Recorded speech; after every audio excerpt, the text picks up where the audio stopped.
Ola, Siro, moi bo día. Bo día.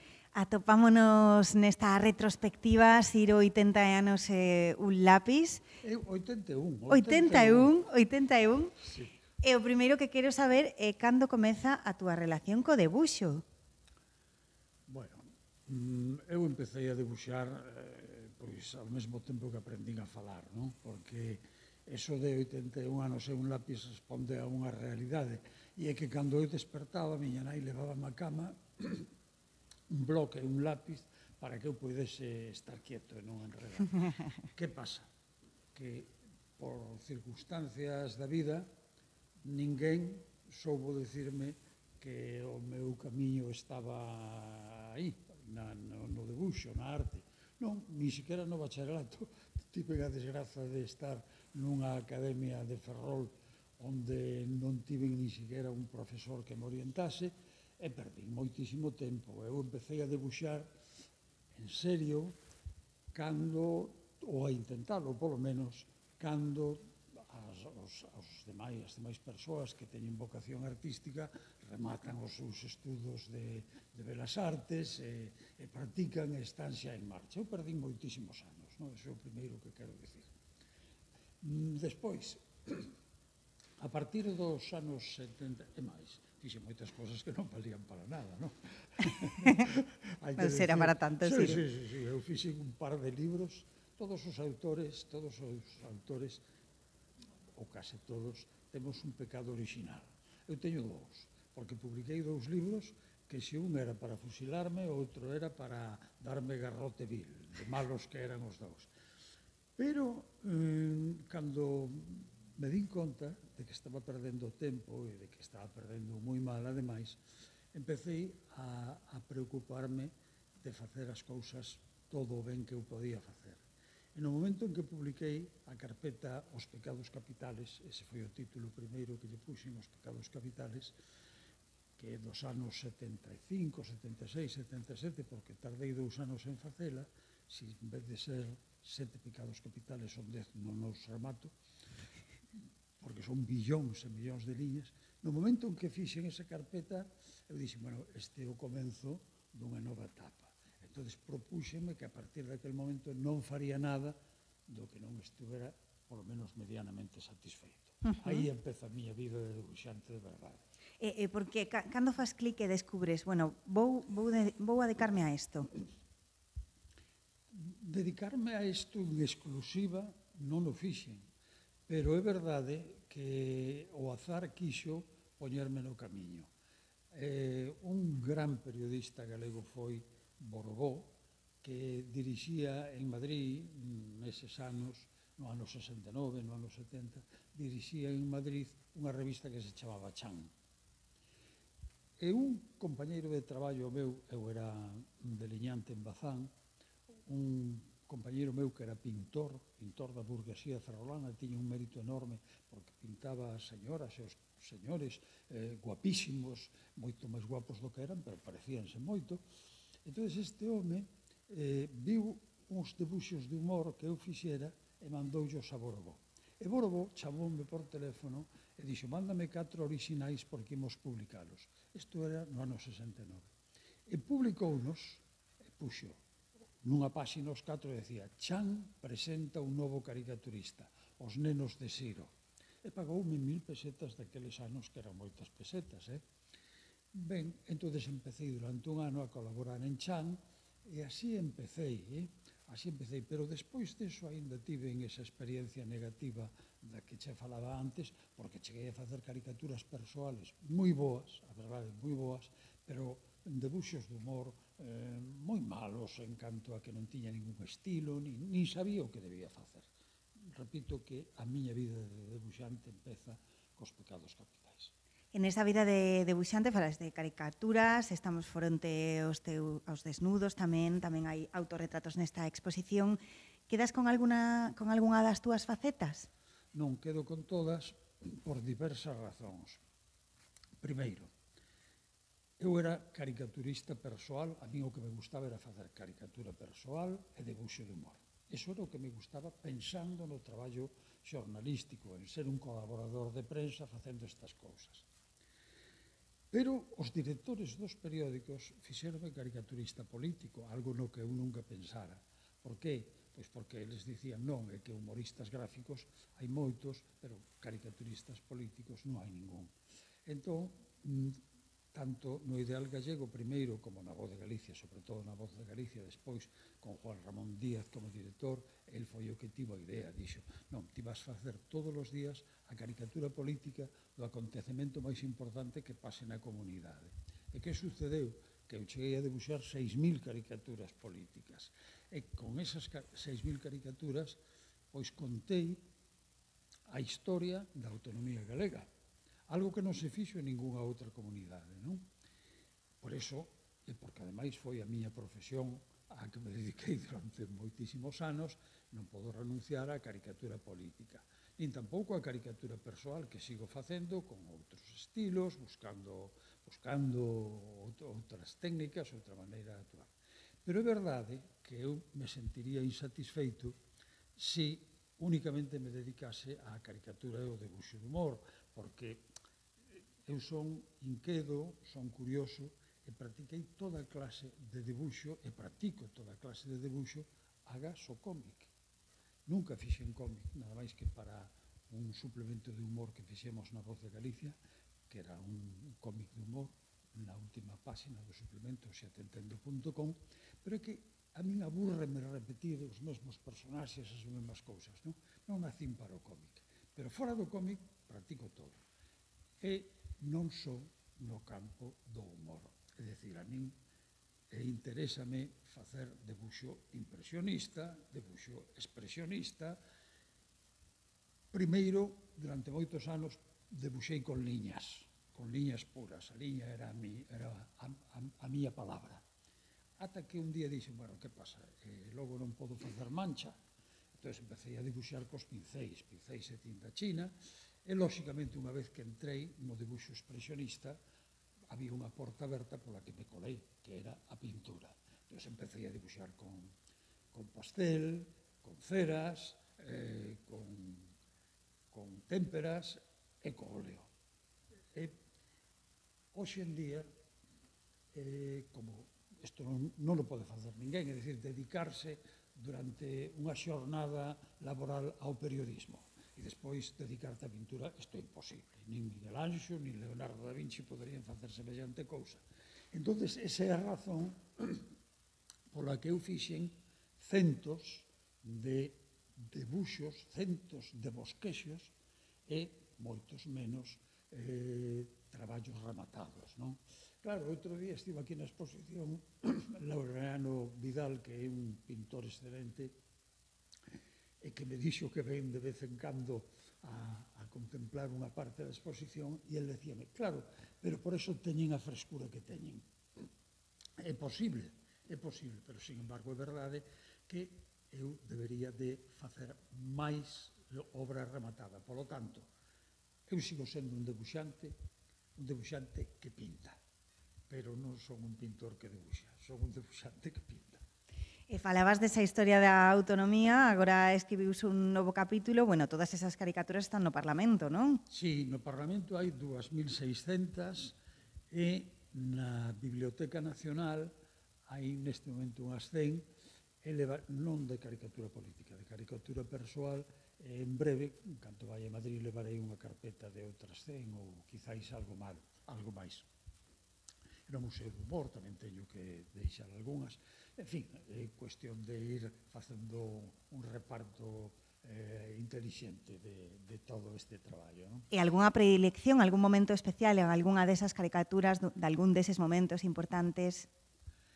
Bueno, mira, todas as épocas tiveron o seu interese. Primeiro, cando nace a autonomía galega, estar eu ali para levantar acta, iso foi moi importante, non? Con Fernández Albor como presidente, con González Laxe como presidente. Agora, é verdade que a presencia de Fraga na presidencia da Xunta de Galicia foi como se entrase un tsunami. Eu todos os días decía, bueno, a ver que debuxo eu hoxe para non poñer a Fraga, porque o tío estaba en todas partes, era o protagonista de todo, non? Entón, tiña que buscar noticias nas que el non aparecese, non?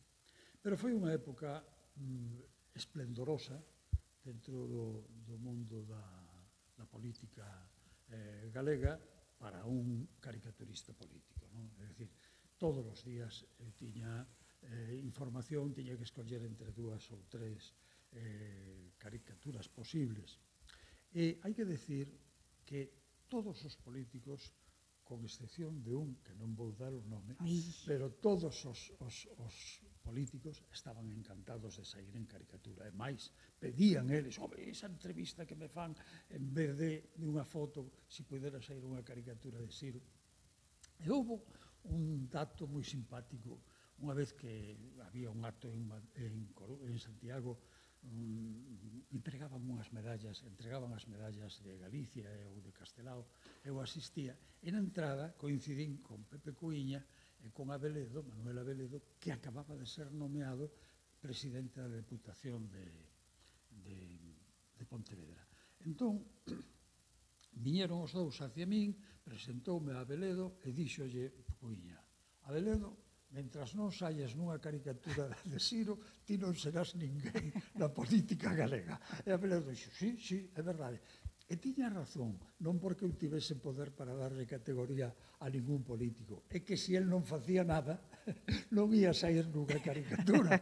Por lo tanto, saían en caricatura os que verdadeiramente o merecían, non? Vouche preguntar, quero saber que é para Ciro o humor, pero tamén que nos fales dese vínculo co xornalismo, as dúas cousas. O humor, para min, é unha filosofía de vida. Eu non entendo o meu vivir sen estar sempre en clave de humor, vivindo en clave de humor, aberto a calquera manifestación de tipo humorístico, non? Creo que o humor foi o único herdo que me deixou meu pai. Non puido deixarme outro, pero ese deixoumo, e eu agradezo yo infinitamente, porque podo enfrontarme ás adversidades que a vida nos vai plantexando con iso que chamamos sentido do humor, que é tan importante para non caer na depresión, para non caer nas crises, etc. Non? Por lo tanto, o humor, o primeiro que é para min, é unha maneira de entender a vida. Logo, como estudoso do humor, pois encántame poder dicir que en Galicia temos un humor distinto ao que teñen o resto dos españoles. O humor galego non se parece nada ao humor andaluz, non se parece nada ao humor castelán. Non hai máis que ver os contos populares galegos e comparalos cos contos populares de Castela ou de calquera outra comunidade de España para ver que son completamente diferentes. É dicir, o humor non é que o teña eu porque son un privilexiado por telo, pero non son un caso raro. En Galicia todo o mundo ten sentido do humor. A maior parte da xente ten sentido do humor. No mundo rural non che digo nada. Si, dediqueime a estudar o humor popular e o humor de grandes humoristas, gráficos e literarios. Nós temos en Galicia 3 humoristas literarios que non existen en España, ningún que se poida chegar a eles. Castelao, non só o humorista gráfico, senón tamén o humorista literario, Venceslao Fernández Flórez e Julio Camba. Venceslao Fernández Flórez decíalle a Castelao, dedicándolle un libro, a Daniel Castelao, que si ti fixeses este libro faríalo moito mellor. É dicir, Castelao tiña un prestixio para Venceslao Fernández Flórez enorme. Agora ben, non son só, esas son 3 figuras consagradas, pero se mirades os periódicos, veredes que a maior parte dos comentaristas políticos en Galicia fan humor. Eu falo agora dos da Voz de Galicia, que son os meus compañeros. Barreiro Rivas escribe en clave de humor casi a diario, e cando eu dirixín o suplemento de humor da Voz de Galicia xatentendo.com, ao primeiro que fichei para que colaborase foi a Barreiro Rivas. Carlos Luís Rodríguez sempre escribe en clave de humor. Carlos Casares, aqueles exitazos que tiña con aquela columna breve, era porque estaba todos os días poñendo unha pinga de humor en cada un daqueles artigos. Bueno, poderíamos citar moitísimos máis. Quero decir con isto que o humor forma parte da nosa personalidade, non? Da personalidade do ser galego. Nas aldeas, practican non é unha forma de humor, pero usan unha ferramenta que é iso que se chama retranca e que de forma incorrecta se está identificando co humor. Vedes que hai espectáculos que retranca. Non, retranca é unha cousa e o humor é outra.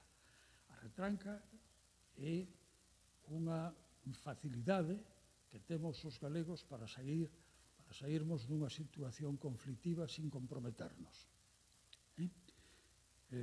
Se a ti che fan unha pregunta que estás en perigo, se respondes o que verdadeiramente pensas, ti podes dicir, por un lado ti xa ves e polo outro, que queres que che diga? Pois aí tes, eso é unha resposta retranqueira, pero eso non é humor galego, eso é unha manifestación do humor galego en forma de retranca, non? Bueno, como verás, todo isto do humor a mí me apasiona, teño escrito libros e espero ter tempo para facer un manual que se titule O humor en Galicia. Ai, que ben. E para un estudioso do humor que empregou o humor toda a súa vida, deseñar a Plaza do Humor tivo que ser moi especial. Pois sí, e ademais moi especial por varias razóns. A primeira foi que quedei sorprendido de que me chamaran a mí para facer a transformación da Praza de San Agustín nunha praza diferente, non? Claro, hai que decir, agora eso, o tempo pasa e esquécense as cousas, non? Pero o éxito da caricatura política na Voz de Galicia a partir do ano 1985 foi tan grande que no ano 86 eu ganei o Premio Fernández Latorre, fixen o pregón das festas da Virxe do Rosario, fixen o pregón do Entroido, todo eso no ano 86. E, ademais, fun finalista para Coruñés do ano, non levaba un ano vivindo en Coruña, e fun finalista para Coruñés do ano con Amigos de la Ópera. Eu premio Amigos de la Ópera, naturalmente, pero o que indica o éxito da caricatura política na Voz de Galicia en aquel momento é que sucederon todas esas cousas, non? Entonces, claro, eu tiña sona de enxeñoso e alguén no Concello, como as señoras viñan coas bolsas e caían de cu, dixeron, aquí hai que facer algo, que podemos facer? A ver que se lle ocorre a Siro. E viñeron falar comigo. Entonces eu, o que lle preguntei a Castiñeiras, o escultor, dixenlle, oye, se eu cubro todo isto de mármore branco, como se fose un papel, e eu debuxo, ti vas cunha barrenadora polas liñas que eu trazo, enches eso de poliéster, e non me aparto ningún milímetro, dixo eu. Entón, foi o que fixemos, metemos dous escanos no medio para poñer dous niveis, e así naceu a Praza do Humor, que hai que dicir que é un recinto urbano único no mundo, e que agora, neste momento, está recibindo a atención que merece, de que hai por aí un gilipollas. En Ferrol a ese tipo de xente chamamos conacho. Un conacho que se dedica a romperle a nariz a Castelao, non? Entón non hai maneira, que canto lle pose a nariz, volve por ali o tío e rompelle a nariz a Castelao. Bueno, hai parvos así, con hechos por todos por lados. todas partes, non? Este parvo conacho. Pero tiven a sorte infinita de que puiden traballar cos escultores que naquel momento estaban facendo obra na Coruña, que eran Xosé Castiñeiras, Ferreiro Badía, Francisco Escudero e Conde, o das Gordas, non? Non me sale agora o nome de pía, de Ramón Conde. E claro, eles entusiasmáronse coa idea de colaborar aí. E cada un fixo o que fixo, non? Ramón Conde fixo a Vicente Risco, Ferreiro Badía fixo a Venceslao Fernández Flórez, Escudero fixo a Castelao, o Banco de Castelao, e Castiñeiras fixo o Banco de Cunqueiro e todo o chan. Para min foi un honor, verdadeiramente, foi unha honra poder traballar con todos eles e que fixéramos un traballo do que quedamos tan satisfeitos todos. Con artistas senlleiros, máis aló da Praza do Humor, cales son eses artistas que marcaron a Siro? Os que influíron na miña Sí. obra, moitos. Vamos a ver, eu empezaría por un debuxante moi pouco coñecido aquí, pero que é un extraordinario debuxante, Xulio Pascén, era un sefardita, de familia sefardita, eu non sei se era búlgaro, creo que era búlgaro. Aquí non chegou a ser coñecido en España, pero, sin embargo, por Europa adiante sí, era recoñecidísimo en todas partes. Este levaba unha vida moi bohemia e terminou suicidándose. Pero o que me fixo a min trocar o debuxo de liña purísima, excesivamente ben feito, que parecía un debuxo de deliñante, o que me abriu os ollos para decir, non, o feísmo, a imperfección, tamén pode ser artística. Foi este hombre, foi Pastel, non? Pero despois, claro, despois en min influíron moito Matisse, que ao fin e ao cabo é un purista da liña tamén, Matisse, e Chagall, e Picasso. Picasso non é que eu sexa un devoto de Picasso, pero, claro, a xenialidade de Picasso sí que influiu en min, que me fixo ver moitas cosas. De feito, dediqueille unha exposición que se titulaba Desde Picasso, no que eu presentaba cadros na liña que eu imaginaba que os pintaría Picasso ou que os debuxaría Picasso, non? Eu que sei, hai moito... Van Gogh tamén, me encanta. En fin, eu que sei. Mira, realmente, de todos os que podo aprender, aínda hoxe, aínda a día de hoxe, tento aprender. Imos rematando e sempre facemos cunha pequena enquisa na que preguntamos aos nosos convidados, convidadas por un lugar da Coruña. Bueno, debería dicirche a Praza do Humor, pero ten tantos lugares. Vouche dicir o Monte de San Pedro, que vou con moita frecuencia por ali, e, por certo, nos últimos tempos vino un pouco deteriorado, así que isto sirva de chamada de atención para atendelo, porque realmente é un luxo, un privilexio poder chegar hasta ali e ter esas vistas maravillosas, non? Podería ser un ese, pero hai moitos máis. E se tiveras que quedar cun libro?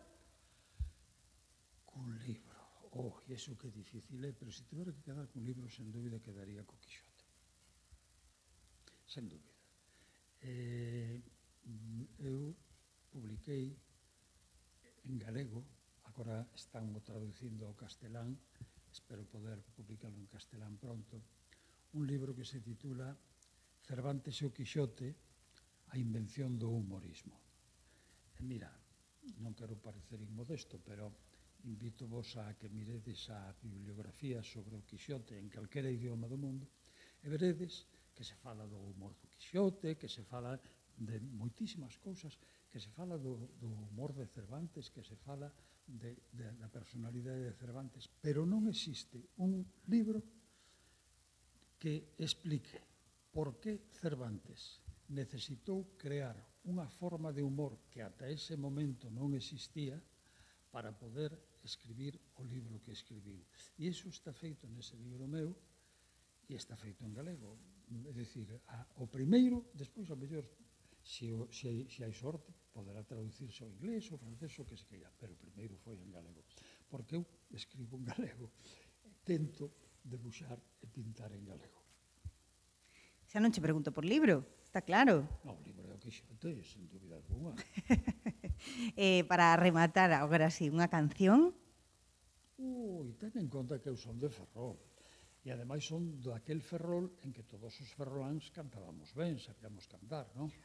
Ten en conta que en Ferrol, a víspera de San Xosé, e a noite das pepitas, en que cando eu era neno e rapaz, saían a mellor 5, 6, 8, 10 rondallas de 100 persoas, 50 voces, 50 músicos, e ian rondar as ferrolanas que ese día se chamasen Teba, ou se chamasen Andrea, ou se chamasen como se chamasen, esa noite era Pepita. E entonces aqueles rondadores cantábanlle danzas, valses, habaneras, moi ben cantadas, moi ben interpretadas. E entonces me dixo unha canción, que difícil é. Podoche dicir un autor, un cantante, é moi difícil de decir un solo, pero vou dicilo, Nat King Cole.